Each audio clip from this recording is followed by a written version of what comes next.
Benedict, kailan yung petsa na ipapatawag sina Congressman Lebiste at Jing Paras? Aga ayon kay National Bureau of Investigation Director Melvin Matibag, sa August 6 o sa darating na Huwebes ang petsa kung kailan nila ipinatatawag ito ngang sina Congressman Leandro Lebiste at dating Secretary Jing Paras. Ngayong araw inaasahang maipapadala na ng NBI ang sabina kina Batangas 1st District Representative Leandro Lebiste at dating Presidential Advisor on Political Affairs at dating Negros Oriental 1st District Representative Jacinto Jing Paras.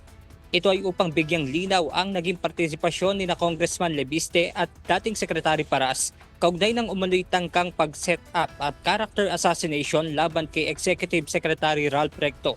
Itong nakaraang linggo, matapos ang isinagawang rescue operation ng NBI sa 5 babaeng biktima umano ng human trafficking, ay lumitaw sa investigasyon na may tangka umanong iset up si Executive Secretary Ralph Recto. Ayon pa sa ehpe ng NBI, sa kabila ng sabpina ay hindi naman nangangahulugan na may kasalanan na sa batas sina Lebiste at Paras. Ang punto natin dito, kung anong ebidensya. So they are entitled to due process, no? So kailangan magpaliwanag sila. Yun naman yung proseso dapat ng batas eh. May binanggit, but we have to inform them na binanggit sila.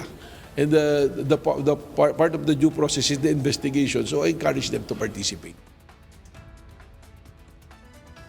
Aga kung sakali namang hindi magpunta sa tanggapan ng NBI sina Congressman Lebiste at dating Secretary Paras, ay dediretso na sila sa gagawing investigasyon kung ano yung hawak nilang ebidensya at saka yung mga darating pa na ebidensya.